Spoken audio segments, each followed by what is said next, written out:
जय हिंद स्टूडेंट्स। आज हम लोग आपकी मेन कोर्स बुक हॉर्नबिल का चैप्टर 8 सिल्क रोड का पार्ट 2 पढ़ेंगे। पार्ट 2 पढ़ने से पहले हम पार्ट 1 का रिवीजन कर लेते हैं ताकि हमको पार्ट 2 बहुत अच्छे से समझ में आ जाए। पार्ट 1 में जो चैप्टर का टाइटल है सिल्क रोड, सबसे पहले मैंने आपको सिल्क रोड भी समझाया था, एक बार फिर से रिवीजन कर लेते हैं कि सिल्क रोड एक नेटवर्क ऑफ ट्रेड रूट था, यानी व्यापार का एक मार्ग था जो कि एशिया को मिडिल ईस्ट और यूरोप से जोड़ता था। आप लोग चित्र में भी देख रहे हैं। Was a major factor in the development of culture, commerce and history. ये जो सिल्क रूट था या सिल्क रोड था, इससे व्यापारिक वस्तुओं का ही आदान प्रदान नहीं होता था, बल्कि कल्चर यानी एक देश की संस्कृति का दूसरे देश की संस्कृति में भी आदान प्रदान होता था। लेसन के राइटर निक मिडल्टन जो कि माउंट कैलाश का कोरा करने जा रहे हैं। कोरा एक तिब्बतन वर्ड है जिसका अर्थ होता है परिक्रमा। ये जो परिक्रमा है माउंट कैलाश का कोरा है, ये 52 किलोमीटर यानी लगभग 32 माइल्स का इसका लंबाई है। स्पिरिचुअल पिलग्रिमेज है, आध्यात्मिक तीर्थ यात्रा है। और माउंट कैलाश बहुत ही पवित्र पर्वत है, जो कि मैंने आपको पार्ट 1 में समझाया था कि ये जैनिज्म, बुद्धिज्म और अलग अलग धर्मों के लोगों के लिए आध्यात्मिक आस्था का प्रतीक तो है ही, साथ में आस्था और विश्वास का भी प्रतीक है। जो ये यात्रा है, जो ये कोरा है, ये बहुत ही डिफ़िकल्ट है। क्यों है डिफ़िकल्ट? एक तो जो एरिया है वो ऊबड़ खाबड़ है और बहुत ज़्यादा ऊंचाई पर है। जो पहाड़ियों की चढ़ाई है वो एकदम स्टीप यानी खड़ी है, एकदम सीधी है। और जो वेदर है वो भी लगातार बदलता रहता है। जो हाईएस्ट एल्टीट्यूड है वो लगभग यानी जो सबसे ज़्यादा ऊंचाई है वो है 5600 मीटर की, यानी लगभग 18,373 फीट की ऊंचाई पर। तो अब लोग यहाँ पर जाते क्यों हैं कोरा करने के लिए? जैसा कि हर तीर्थ यात्रा में होता है कि तीर्थयात्रियों का ये अटूट विश्वास होता है कि उस यात्रा को करने से उनके अंदर आध्यात्मिक जो गुण हैं उनका विकास होगा, यानी स्पिरिचुअल मेरिट डेवलप होंगी, और जो भी उन्होंने गलत काम किए हैं, बुरे कार्य किए हैं, उनको भी ईश्वर क्षमा करेगा। तो इसी भावना के साथ में जो राइटर हैं निक मिडल्टन, वो कोरा करने जा रहे हैं। उनके साथ में डैनियल है और सेटन है। जब वो लोग कोरा से थोड़ा पहले मानसरोवर लेक के पास पहुंचते हैं तो डैनियल लासा चला जाता है क्योंकि उसको कोरा नहीं करना था। अब हम पढ़ेंगे इसके आगे। निक मिडल्टन जहाँ पर पहुँचते हैं तो डैनियल वहाँ से वापस लासा चला जाता है क्योंकि उसको कोरा नहीं करना था। और सेटन और जो राइटर हैं वो एक टायर रिपेयर शॉप पर पहुँचते हैं क्योंकि उनकी गाड़ी में 2 बार पंचर हो चुका था, और यदि वो पंचर को रिपेयर नहीं कराते तो अब उनके पास में स्पेयर टायर भी नहीं था। इसके अलावा उनको जो दूसरा टायर था वो चेंज भी करना था क्योंकि वो टायर एकदम चिकना हो गया था, और वो उसका कंपैरिजन करते हैं अपने गंजे सिर से। जो जगह थी that was Hor. Hor was a grim miserable place. तो जो होर था वो एक बहुत ही मिजरेबल यानी अगली प्लेस था, वहाँ साफ सुथरा नहीं था। देयर वॉज नो वेजिटेशन, कोई भी वहाँ पर वनस्पति यानी पेड़ पौधे नहीं थे। Whatsoever just dust and rocks, केवल पथरीला था और धूल थी। Liberally scattered with years of accumulated refuse, और चारों तरफ मतलब लिबरली है ना बेपरवाही से, लापरवाही से जो रिफ्यूज़ यानी जो भी कचरा था वो एक्यूमुलेटेड यानी कि वो इकट्ठा हुआ पड़ा हुआ था वहाँ पे। Which was unfortunate given that the town set on the shore of lake Mansarovar. और अनफॉर्चुनेटली यानी दुर्भाग्य से जो ये स्थान था ये लेक मानसरोवर के किनारे था। कहने का मतलब ये कि लेक मानसरोवर जो कि इतनी पवित्र है, उसके पहले ये जो होर टाउन था वो इतना गंदा था, यानी कहाँ एक पवित्र जगह और कहाँ पर एक गंदा town. Tibet's most venerated stretch of water, Manasarovar को जो राइटर है वो आगे समझाते हैं कि मानसरोवर लेक क्या है, तिब्बत की सबसे ज़्यादा वेनरेटेड यानी रेस्पेक्टेड, सम्मानित, प्रतिष्ठित स्ट्रेच ऑफ वाटर यानी पानी का एक भराव, एक झील, एक लेक, ये Mansarovar. Ancient Hindu and Buddhist cosmology pinpoints Mansarovar as the source of 4 great Indian rivers. जो एंशियंट यानी प्राचीन हिंदू और जो बौद्ध धर्म के कॉस्मोलॉजी है, कॉस्मोलॉजी का मतलब होता है कि science about the origin and development of the universe, यानी विज्ञान की वो शाखा जो कि यूनिवर्स यानी ब्रह्मांड के ओरिजिन, उसके उद्भव और उसके डेवलपमेंट यानी विकास का अध्ययन करती है। तो जो हिंदू और बुद्धिस्ट की जो कॉस्मोलॉजी है, यानी जो इनका धर्म है जिसमें कि ब्रह्मांड की उत्पत्ति और उसके विकास की यात्रा को समझाया गया है, तो उसमें मानसरोवर को 4 जो हमारे देश की महान और बहुत बड़ी नदियां हैं उनका सोर्स माना गया है, उनका स्रोत, उनका ओरिजिन माना गया है। द इंडस सिंधु नदी, द गंगेज यानी गंगा नदी, the Sutlej and the Brahmaputra. यानी कौन कौन सी 4 नदियों का मानसरोवर लेक से निकलती है? इंडस यानी सिंधु नदी, गंगा, सतलज और Brahmaputra. Actually only the Sutlej flows from the lake.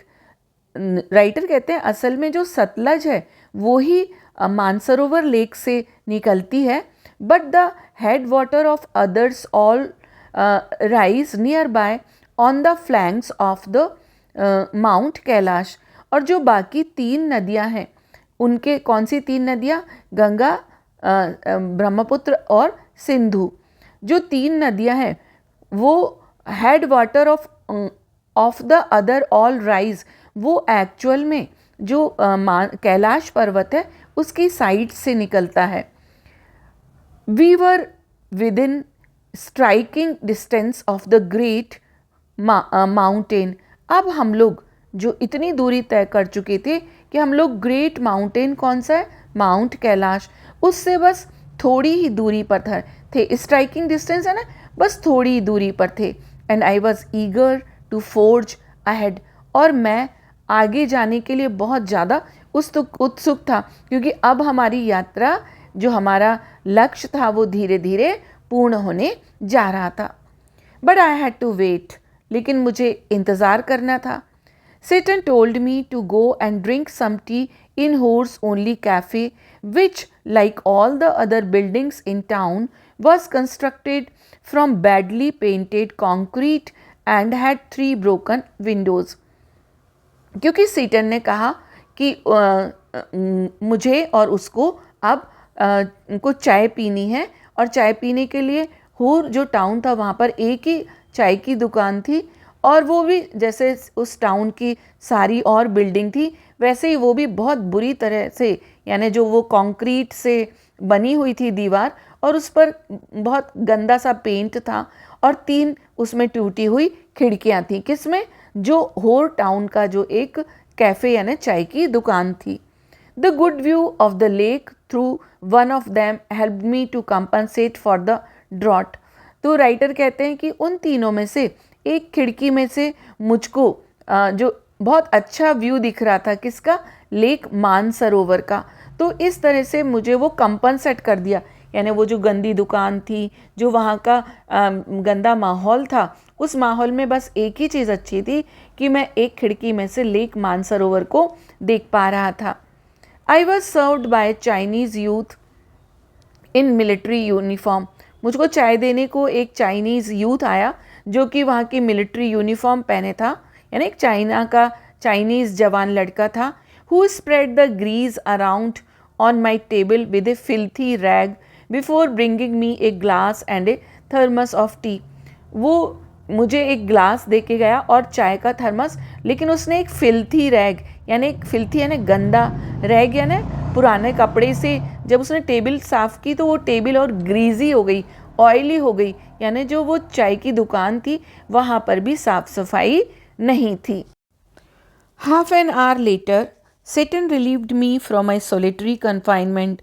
आधे घंटे बाद में सेटन ने, लेखक कहते हैं, मुझे मेरे कन्फाइनमेंट से, यानी जो मैं एक अकेलापन में कैद था उससे मुक्त कर दिया, क्योंकि मैं तो अकेला खिड़की में से बाहर देख रहा था और सेटन वहाँ पर चाय पी रहा था, लोगों से बातें कर रहा था। तो इसलिए जो राइटर है उन्होंने कहा solitary confinement. And we drove past a lot more rocks and rubbish westward out of town toward mount Kailash.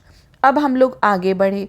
अब पहले से ज़्यादा रॉक्स हमारे रास्ते में, चट्टानें आ रही थी, और एंड रबिश वेस्टवर्ड, और अब वो जो रबिश था, जो वो गंदगी थी, वो पीछे छूटती जा रही थी और हम लोग माउंट कैलाश की ओर बढ़ने लगे। माई experience in Hor came as a star contrast to accounts I had read of earlier travellers. अब राइटर कहते हैं कि जब मैं होर पहुंचा तो मेरा जो एक्सपीरियंस था वो मेरे से पहले जो लोग आए और उन्होंने उसके वहाँ होर के बारे में लिखा उससे एकदम अपोजिट था, यानी कॉन्ट्रास्ट था। First encounter with lake Mansarovar, जबकि मैंने पहली बार वहाँ से लेक मानसरोवर को देखा तो जो मेरा एक्सपीरियंस था वो मेरे से पहले आने वाले लोगों से काफ़ी डिफरेंट था। इकाई Kawaguchi, a Japanese monk who had arrived there in 1900, was so moved by the sanctity of the lake that he burst into tears. वो एक एग्जाम्पल देते हैं कि 1900 यानी 1900 में, सन 1900 में एक जापानी मॉन्क यानी जापानी साधु जिनका नाम इकाई कावागुची था, जब वो वहाँ पहुँचे तो लेक मानसरोवर की सैंक्टिटी यानी उसकी प्योरिटी देखकर उनकी आंखों में आंसू आ गए। उन्होंने कभी इतना प्योरिटी अपनी लाइफ में एक्सपीरियंस ही नहीं की थी। A couple of years later, और उनके मानसरोवर लेक तक आने के कुछ सालों बाद में the hallowed waters had a similar effect. Hallowed यानी रेस्पेक्टेड, यानी जो पवित्र पानी, कहाँ का पवित्र पानी, मानसरोवर लेक का जो पवित्र पानी है, had a similar effect on Sven Haddin. तो स्वेन हैडिन जो कि एक स्वीडन के व्यक्ति थे, जब उन्होंने भी लेक मानसरोवर का इतना पवित्र पानी देखा, जल देखा, तो उन पर भी इसी तरह का असर हुआ। लेकिन he wasn't prone to sentimental outburst, हालांकि वो इतने ज़्यादा भावुक नहीं थे कि ये सब दृश्य देखकर उनकी आंखों से आंसू आ जाते। It was dark by the time we finally left again, और लगभग अंधेरा हो गया था जब हम लोग वहाँ से चले। कहाँ से? जो होर से आगे बढ़े। And after 10:30 PM we drew up outside a guest house in Darchen, और 10:30 बजे हम लोग डार्चिन में एक गेस्ट हाउस तक आ गए। For what turn out to be another troubled night, क्योंकि अब हमको यहाँ पर डार्चिन में एक जगह है जहाँ पर हमको नाइट स्टे करना था, और ये जो रात थी वो फिर से मेरे लिए बहुत ही कठिन साबित हुई। Kicking around in the open air rubbish dump that passed for the town of Hor had set off my cold once more. Nick Middleton कहते हैं क्योंकि होर के टाउन के आसपास बहुत गंदगी थी, रबिश बहुत ज़्यादा रबिश था, तो उसके कारण से जो मेरा कोल्ड था यानी जो मेरी सर्दी थी वो फिर से एक बार बढ़ गई। दो if truth be told it had never quite disappeared with my herbal tea, लेकिन यदि सही सही कहा जाए तो जो मैंने वहाँ पे हर्बल टी पी थी उससे भी मुझको कोई आराम नहीं लगा। One of my nostrils was blocked again, यहाँ पहुँचकर जो मेरा एक नॉस्ट्रिल था यानी जो नाक के दो पार्ट होते हैं, तो एक पूरी तरह से ब्लॉक यानी बंद हो गया था, जैसा कि सर्दी होने पे हो जाया करता है। And as I lay down to sleep, और जब मैं सोने के लिए लेटा, आई wasn't convinced that the other would provide me with sufficient oxygen.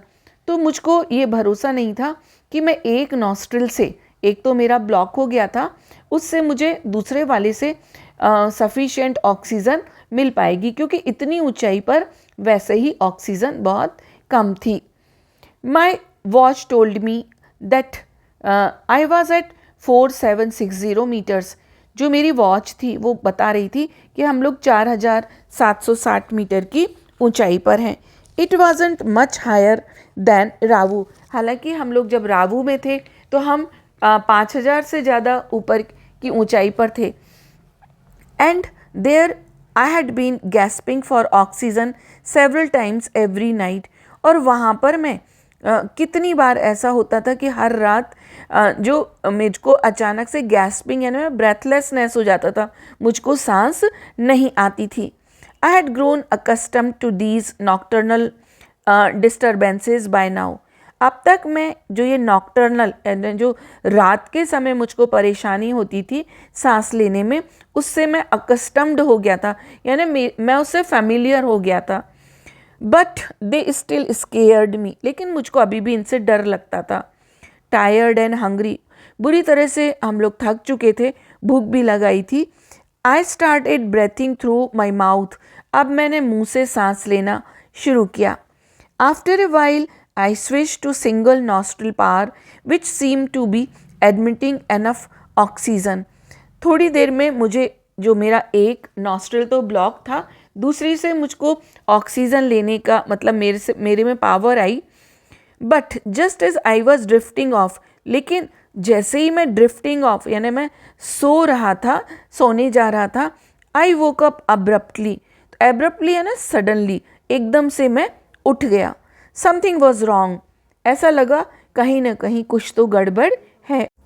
My chest felt strangely heavy, मेरे सीने में अजीब सा मुझे भारीपन लगने लगा। एंड आई सेट अप, और मैं बैठ गया।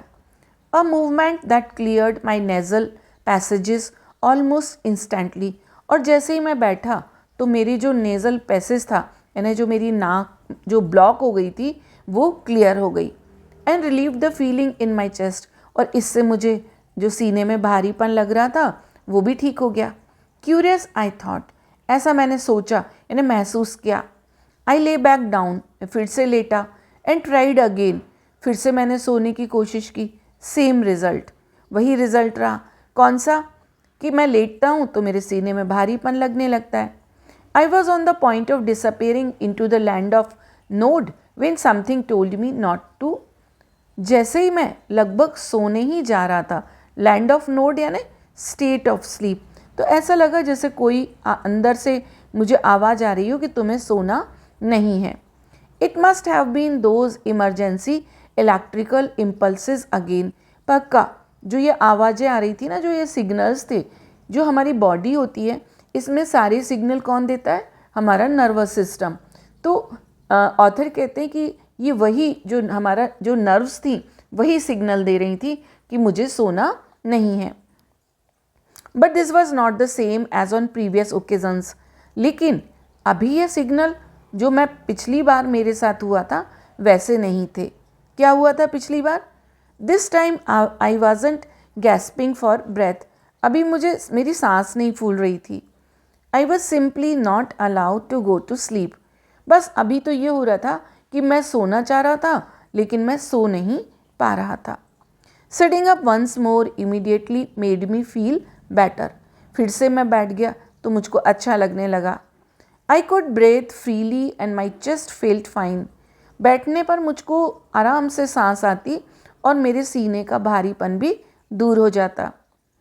But as soon as I lay down, लेकिन जैसे ही मैं लेटता, माई साइनसेस फिल्ड, तो मेरे साइनसेस यानी जो मेरा नेज़ल पैसेज था, जो मेरी नाक थी, वो फिर से फिल हो जाती और ब्लॉक हो जाती और मेरे चेस्ट में मुझको भारीपन लगने लगता।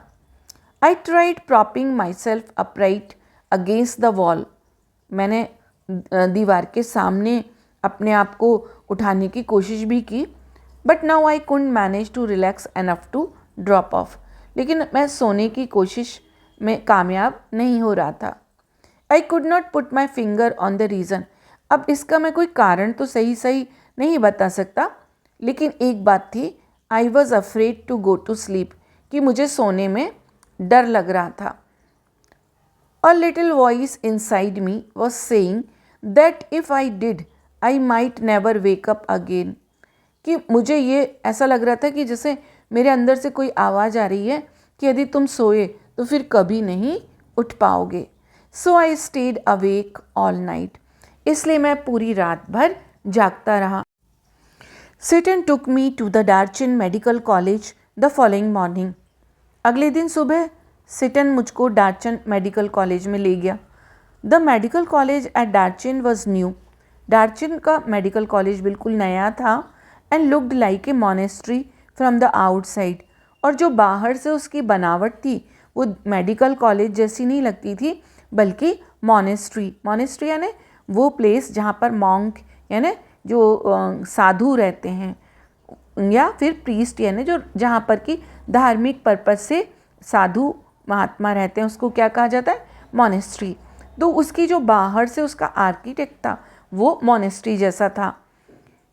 And with a very solid door, और एक उसका बहुत ही मजबूत दरवाज़ा था। That led into a large courtyard, और वो जो दरवाज़ा जब खुलता था तो एक बड़ा सा आंगन आ जाता था। We found the consulting room, वहाँ पर हमने, जहाँ पे डॉक्टर कंसल्ट करते हैं यानी जहाँ पर आपको वो देखते हैं, वो रूम हमने पता कर लिया। Which was dark and cold, काफ़ी अंधेरा था और ठंडक भी थी। And occupied by Tibetan doctor, और वहाँ पर एक तिब्बतन यानी तिब्बत के डॉक्टर थे। हु वोर नन ऑफ द पैराफर्नीलिया, वो पैराफर्नीलिया का मतलब होता है किसी जो खास पर्पस से जो आवश्यक सामग्री होती है। अब जैसे डॉक्टर है तो वो क्या क्या पहनेगा, एक वाइट एप्रन होगा, स्टेथोस्कोप होगा उसके पास में, कुछ और भी चीज़ें होंगी जो उसके जो प्रोफेशन से रिलेटेड। तो वो जो डॉक्टर था वो ऐसा उसके पास कुछ भी नहीं था। That I had been expecting, जो कि मैं उम्मीद कर रहा था। नो वाइट कोट, अब देखो पैराफर्नेलिया में भी बता दिया, नो वाइट कोट, उसके पास कोई वाइट कोट नहीं पहने हुए था। He looked like any other Tibetan with A thick pullover, pullover यानी एक तरह का स्वेटर, तो वो एक मोटा सा स्वेटर पहने हुए था जैसे कि सारे तिब्बत के लोग पहने रहते हैं। क्यों पहने रहते हैं? क्योंकि वो बहुत वहाँ पे बहुत ठंड होती है। एंड ए वूली हैट, और एक ऊनी टोपा पहने हुए था। When I explained my sleepless symptoms, जब मैंने उनको अपने ये सिम्टम्स बताए कि मुझे नींद नहीं आ रही है, and my sudden aversion to lying down, और जो मेरा जो सडन जैसे ही मैं लेटता हूँ तो वो मतलब मैं लेट नहीं पाता हूँ और तुरंत उठकर बैठ जाता हूँ। He shot me a few questions, तो उन्होंने मुझसे कुछ प्रश्न पूछे। While feeling the vein in my wrist, और वो अपना एक हाथ मेरे रिस्ट की मतलब जो मेरी नाड़ी पर भी लगाए रहे, और वो नाड़ी पकड़ के यानी वो कुछ एग्ज़ामिन कर रहे थे, और वो मेरे से पूछ रहे थे कि मुझको ये अवर्जन, ये डिसलाइकिंग, ये मेरे अंदर जो सोने के प्रति जो एक नफ़रत सी है वो क्यों हो गई है। It is a cold, he said finally through Setan, उसने सेटन के माध्यम से कहा, क्योंकि शायद वो तिब्बती लैंग्वेज बोल रहा होगा, तो उसने सेटन को समझाया कि ये ठंड की वजह से है। A cold and the effect of altitude, एक तो सर्दी यानी जो ऑथर हैं उनको कोल्ड था, और दूसरा काफ़ी ऊंचाई पर थे, तो ये दोनों वजह थी जिससे कि उनको सीने में भारीपन और नींद नहीं आ रही थी। I will give you something for it, तो डॉक्टर ने कहा मैं आपको इसके लिए कुछ देता हूँ। I asked him if he thought I had recover enough to be able to do the kora, तो मैंने कहा कि क्या डॉक्टर मैं इतना ठीक हो जाऊँगा कि मैं कोरा कर पाऊँगा। Oh yes, he said you will be fine, कहा नहीं आप बिल्कुल ठीक हो जाएंगे। I walked out of the medical college clutching a brown envelope stuffed with 15 screws of paper, मैं मेडिकल कॉलेज से बाहर आया और अब मैं क्लच किए यानी मैं पकड़े हुए था एक ब्राउन एनवलप यानी एक भूरे रंग का लिफाफा, जिसके अंदर 15 जो कि स्टफ्ड था यानी भरा हुआ था, स्क्रूज ऑफ पेपर यानी जिसमें दवा की पुड़िया थी, यानी 15 पुड़िया थी। I had a 5-day course of Tibetan medicine, मुझको 5 दिन की दवा लिखी थी, कोई तिब्बतन मेडिसिन थी। विच आई स्टार्टेड राइट अवे, जो कि मुझे अभी से ही शुरू करना था। I opened and after breakfast package and found it contained A brown powder, जब मैंने ब्रेकफास्ट कर लिया तो इसको खोला तो मैंने देखा उसमें जो पुड़िया थी एक ब्राउन पाउडर था that I had to take with hot water, जिसको कि मेरे को गर्म पानी के साथ में लेना था। It tested just like cinnamon, और जो उसका स्वाद था जब मैंने गर्म पानी के साथ वो पाउडर लिया तो सिनेमन, सिनेमन आप चित्र में देखिए, सिनेमन को हिंदी में कहते हैं दालचीनी। दालचीनी एक तरह का जो सब्जियों में काम आता है। ये मसाला एक पेड़ की छाल होती है जो कि सब्जियों में यूज़ होती है। तो मुझे, और इसकी खुशबू भी बहुत अच्छी होती है, तो मुझे ऐसा लगा कि जैसे ये पाउडर उसमें से सिनेमन की खुशबू आ रही है और टेस्ट भी वैसा ही है। The contents of the lunch time and bed time packages were less obviously identifiable.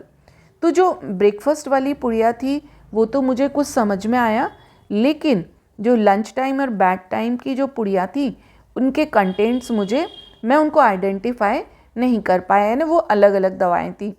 Both content small spherical brown pellets. दोनों समय की जो पुड़िया थी उनमें स्फेरिकल यानी जो गोल ब्राउन, पैलेट यानी गोलियां थी। दे लुक्ड सस्पिशली लाइक शीप डंग, और जो ऑथर हैं वो कहते हैं कि देखने में तो ऐसा लग रहा था कि जो भेड़ होती है ना उसका सॉलिड वेस्ट हो, यानी जो भेड़ अपना जैसे गाय गोबर करती है इस तरह से वो कहते हैं ऐसा लग रहा है ये शीप डंग है। But of course I took them, लेकिन कुछ भी हो मैंने उनको लिया। That night after my first full days course I slept very soundly, और उस रात जब मैंने पूरे दिन भर की तीनों वो पुड़िया खा ली तो मुझे अच्छी गहरी नींद आई। Like a log not a dead man, इतनी गहरी नींद में नहीं कि जैसे कोई मरा हुआ व्यक्ति होता है, बल्कि मैं लाइक ए लॉग यानी साउंड स्लीप, गहरी नींद में सोया। Once he saw that I was going to live Tsetan left me. जैसे ही सेटन ने अब ये महसूस किया कि मुझको अब मैं ठीक हो रहा हूँ तो वो मुझे छोड़कर चला गया। कहाँ चला गया? टू रिटर्न टू लासा, फिर से लासा चला गया। As a Buddhist he told me, क्योंकि वो एक बुद्धिस्ट था, उसने मुझको कहा। He knew that it did not really matter if I passed away, but he thought it would be bad for business. उसने कहा कि देखो ये मतलब यदि मैं लासा नहीं जाऊंगा तो इससे मेरा बिजनेस बहुत ख़राब हो जाएगा। Darchen did not look so horrible after a good night sleep. जब मेरे को रात में बहुत अच्छे से नींद आ गई तो अब मुझे डार्चन इतना खतरनाक नहीं लग रहा था। डार्चन यानी वो जगह का नाम है। It was still dusty, partly derelict and punctuated by heaps of rubble and refuse. जो डार्चन था वो वहाँ पे काफ़ी धूल थी और बिल्कुल पार्शली डायलिक्ट यानी ऐसा रियूंड था वो, और जगह जगह मिट्टी के ढेर बने हुए थे। रबल यानी मिट्टी के ढेर, एंड रिफ्यूज़ यानी कूड़ा कचरा भी था, उनके भी ढेर लगे थे। But the sun shone brilliantly in a clear blue sky. अच्छी तेज यानी जो सनी मॉर्निंग थी। And the outlook across the plain to the south gave me a vision of the Himalayas. और जब मैंने साउथ की तरफ देखा तो वहाँ पर मुझे हिमालय पर्वत दिखाई दिया। Commanded by a huge snow capped mountain Gurla Mandhata. और वहाँ पर एक जो माउंटेन था जो कि बर्फ़ से ढका हुआ था, स्नो कैप्ड यानी बर्फ़ से ढका हुआ माउंटेन पर्वत, उसका नाम क्या था? Gurla Mandhata. With just a wisp of cloud suspended over its summit. और ऐसा लग रहा था कि उसके ऊपर जो जो बर्फ़ थी वो ऐसा लग रहा था जैसे कि बादल उसके ऊपर झुके हुए हों। पहाड़ की जो टॉप पर बर्फ़ थी वो बर्फ़ जैसी न लगकर दूर से क्या लग रहा था, जैसे कि बादल उसके ऊपर लटक रहे हों।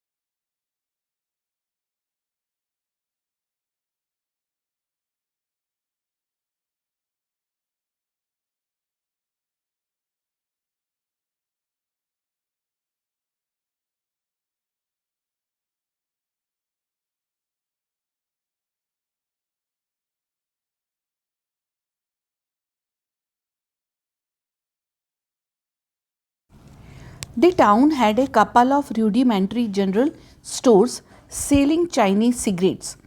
अब जो डार्चन था, वो डार्चन जो जगह थी, दैट वाज अ टाउन, यानी वो आबादी के हिसाब से एक कस्बा था, और वहाँ पर कुछ रूडिमेंट्री जनरल स्टोर यानी जिन पर जो बेसिक यानी जो हमारी रोज़मर्रा की आवश्यकता की जो चीज़ें होती हैं जो सब मिल जाती हैं। रूडिमेंट्री यानी बेसिक और प्राइमरी यानी छुटपुट चीज़ें सभी वहाँ मिल जाती हैं, और इनमें ज़्यादातर Chinese cigarette, soap and other basic provisions जो हमारी रोज़मर्रा की आवश्यक वस्तुएं वो इन जनरल स्टोर्स पर अवेलेबल थी, as well as the usual strings of prayer flags.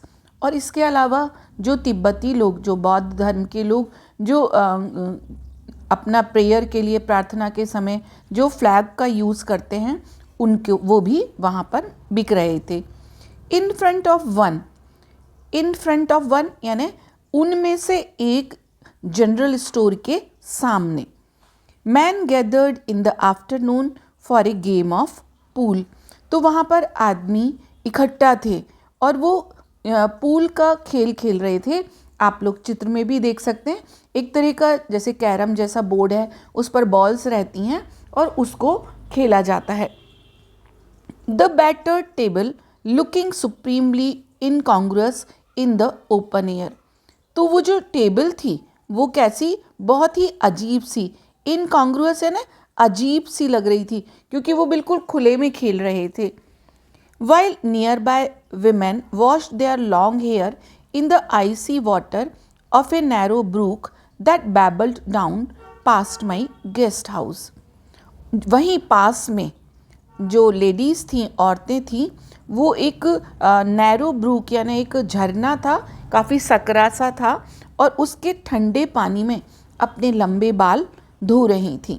और जो उनके गेस्ट हाउस जहाँ पर कि वो रुके हुए थे, वहाँ पर उस बैबल्ड यानी उस झरने की, यानी झरने से जो पानी गिरता है उसकी आवाज़ आ रही थी।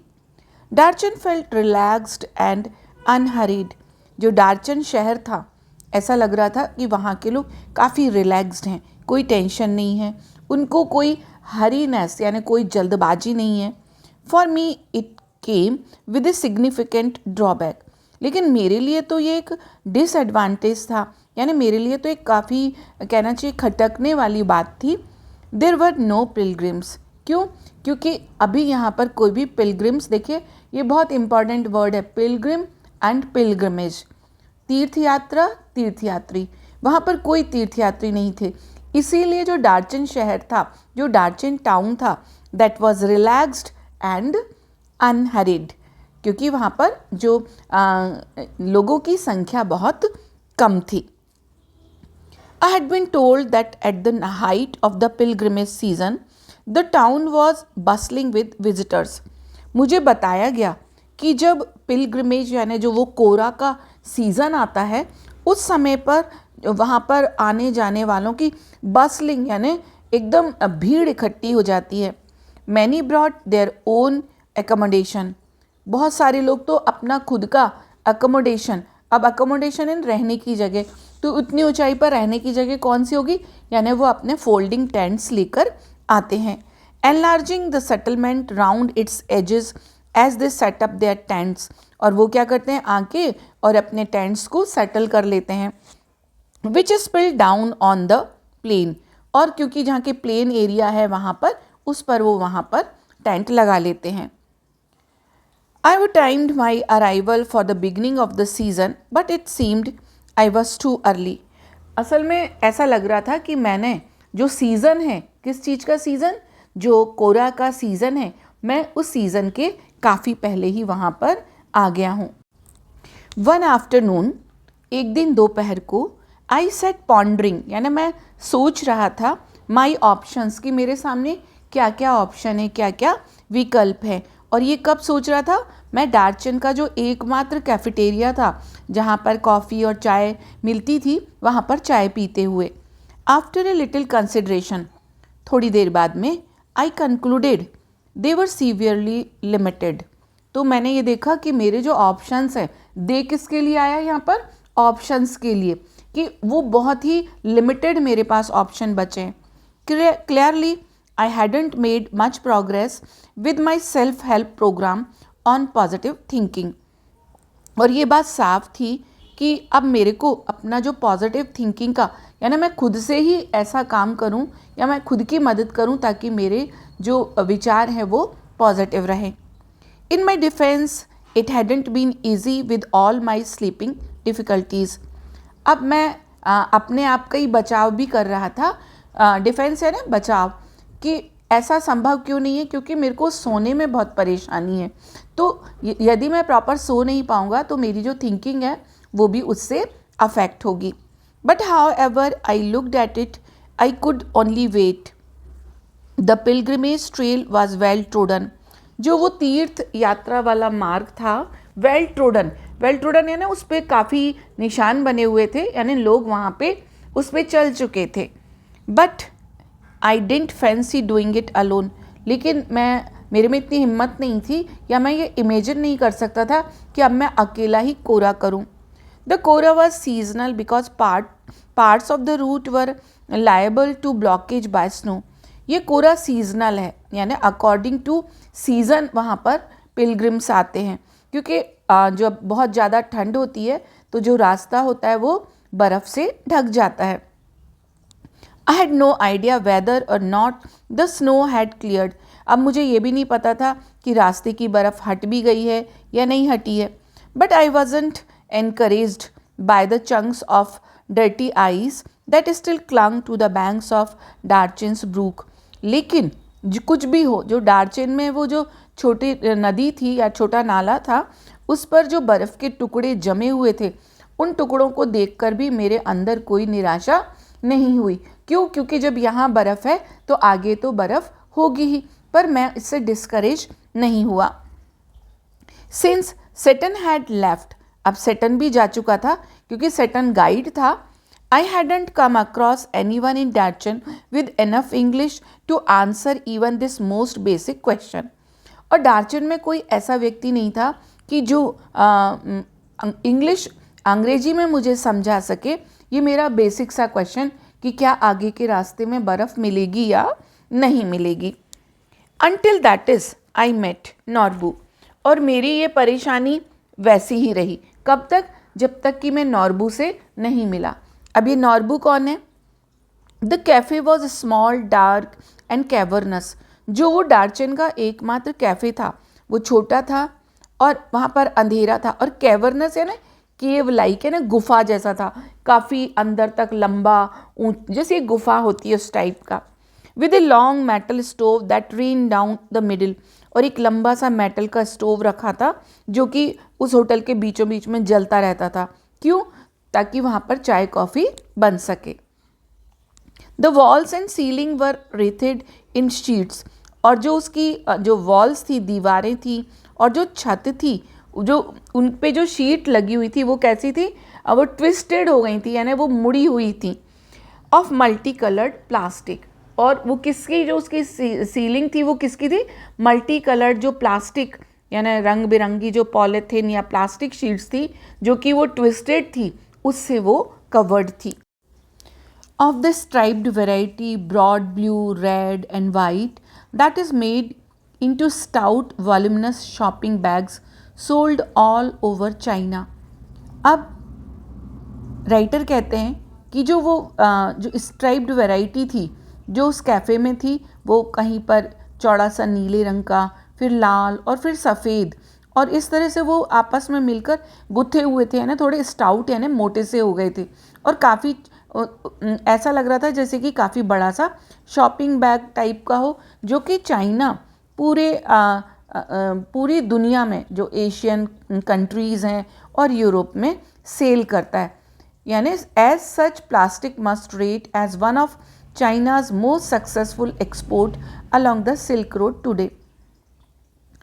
तो निक मिडिल्टन कहते हैं कि जिस तरह से सिल्क रोड से एक समय चाइना का सिल्क सबसे ज़्यादा जाता था, आज चाइना का जो प्लास्टिक है, जो चाइना का ये कलरफुल प्लास्टिक है, वो सबसे ज़्यादा एक्सपोर्ट वो पूरे एशिया में और यूरोप में करता है.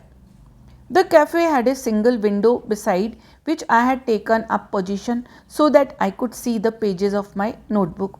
इस कैफ़े में, जो कि कैवर्नस था, डार्क था, वहाँ पर केवल एक ही खिड़की थी और मैं उसके बगल में बैठ गया ताकि मैं अपनी नोटबुक के पेजेस को देख सकता, क्योंकि वहाँ से उजाला आ रहा था. I had also brought a novel with me to help pass the time. मेरे पास एक उपन्यास भी था जिसको मैं पढ़कर अपना समय निकालता था. Norbu saw my book when he came in.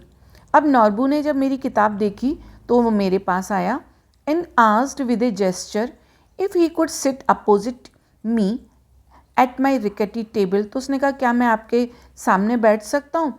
और वो जो मेरी टेबल थी वो रिकेटी यानी हिलडुल रही थी. You English, he inquired. उसने कहा तुम इंग्लिश पीपल यानी तुम अंग्रेज हो. After he had order tea, और उसने चाय भी ऑर्डर की. I told him I was and we struck up a conversation. मैंने कहा हाँ, और हम दोनों ने इस तरह अपने कन्वर्सेशन यानी अपने वार्तालाप को स्ट्रक अप यानी स्टार्ट किया. I didn't think he was from those parts because he was wearing a wind-cheater and metal-rimmed spectacles of a western style.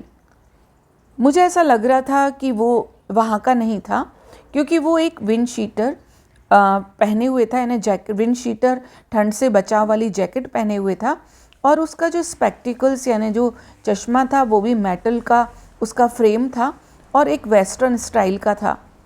But लेकिन वो तिब्बतन था यानी तिब्बत का था. ही टोल्ड मी, उसने मुझे बताया. But worked in Beijing at the Chinese academy of social sciences in the institute of ethnic literature. ये नोरबू का परिचय है कि वो तिब्बतन था, लेकिन वो चाइना के बीजिंग शहर में जो एकेडमी ऑफ सोशल साइंसेज थी उसमें in the institute of ethnic literature में वो वहाँ पर काम करता था. I assumed he was on some sort of field work. तो मैंने सोचा पक्का ये कुछ फील्ड वर्क यानी कुछ काम से आया होगा. Yes and no, he said. उसने कहा हाँ भी और नहीं भी, यानी वो काम से भी आया था और नहीं भी आया था. I have come to do the कोरा. उसने कहा मैं कोरा करने आया हूँ. कोरा हम लोग जान चुके हैं, माउंट कैलाश का जो परिक्रमा है वो कोरा कहलाती है. My heart jumped. अब जैसे ही उसने कहा कि मैं तो कोरा करने आया हूँ तो मेरा जो दिल था वो खुशी के मारे मैं पागल उठा. क्यों? क्योंकि अभी मेरे साथ में कोरा करने के लिए कोई भी नहीं था.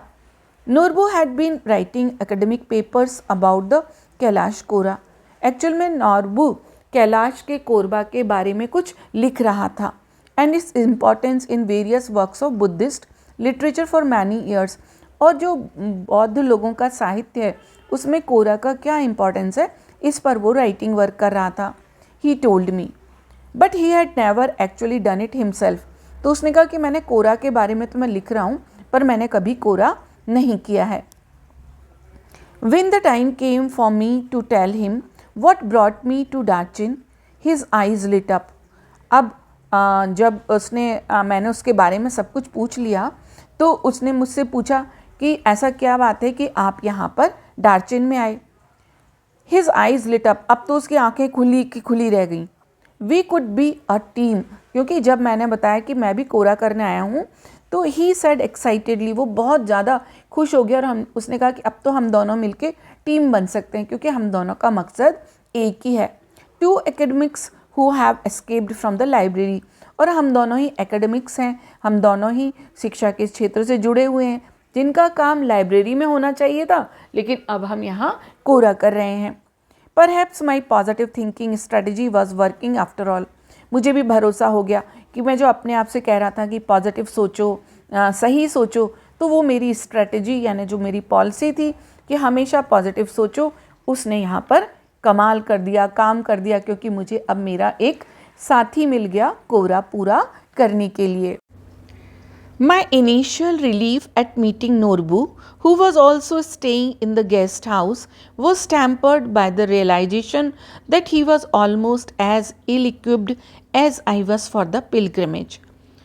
मुझे नोरबू से मिलके शुरू में तो काफ़ी राहत मिली जो कि सेम गेस्ट हाउस में था, लेकिन जैसे ही मुझे ये पता चला कि वो भी मेरी तरह इल इक्विप्ड है, यानी उसको भी कोरा का कोई नॉलेज नहीं है। जो तीर्थ यात्रा पिलग्रिमेज मैं कर रहा हूँ वो भी वही कर रहा, लेकिन उसको कोई आइडिया नहीं है, तो मैं थोड़ा सा परेशान हो गया। He kept telling me how fat he was and how hard it was going to be. वो बराबर कह रहा था कि वो इतना मोटा है और ये कोरा करने में बहुत तकलीफ होगी, परेशानी होगी। वेरी हाई अप, क्यों? क्योंकि एक तो माउंट कैलाश की ऊंचाई बहुत ज़्यादा है और सो टायरसम टू वॉक, और पैदल चलने में तो वो बहुत थक जाएगा।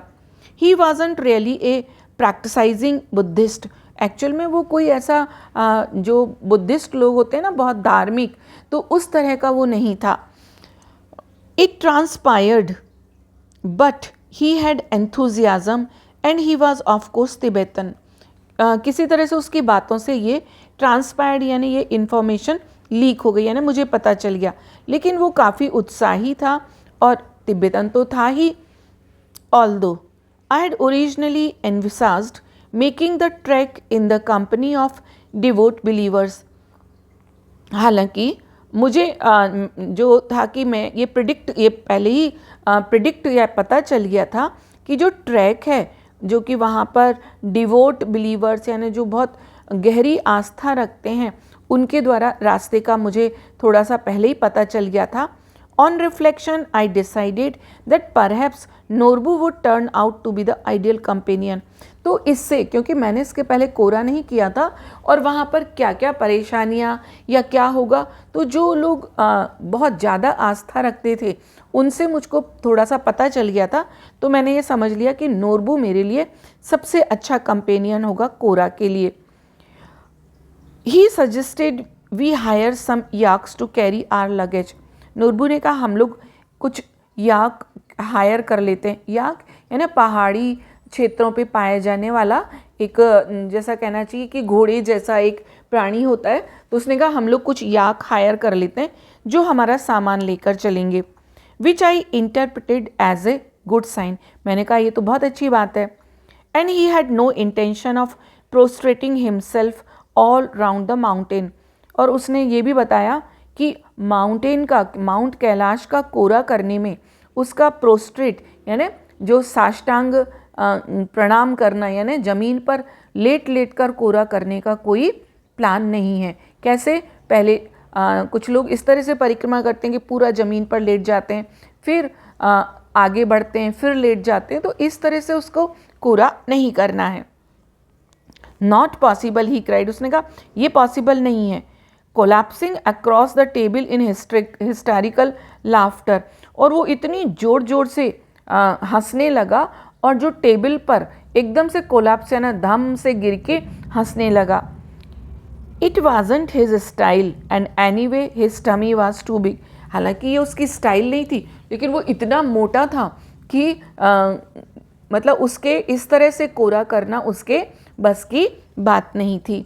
तो डियर स्टूडेंट, हम लोगों ने इतने इंटरेस्टिंग, इतने इंफॉर्मेटिव लेसन में सिल्क रोड क्या है ये भी जाना, कोरा क्या होता है ये भी जाना, माउंट कैलाश क्या है ये भी जाना, और उस एरिया की पूरी ज्योग्राफी को और वहाँ का हिस्टोरिकल बैकग्राउंड को भी इस लेसन के थ्रू समझा, और ये भी जाना कि राइटर खुद कितने बड़े विद्वान हैं, उनको ज्योग्राफी का कितना नॉलेज है। तो आप इस लेसन को मैंने क्योंकि लेसन थोड़ा सा डिफ़िकल्ट था तो उसको 2 पार्ट में पढ़ाया।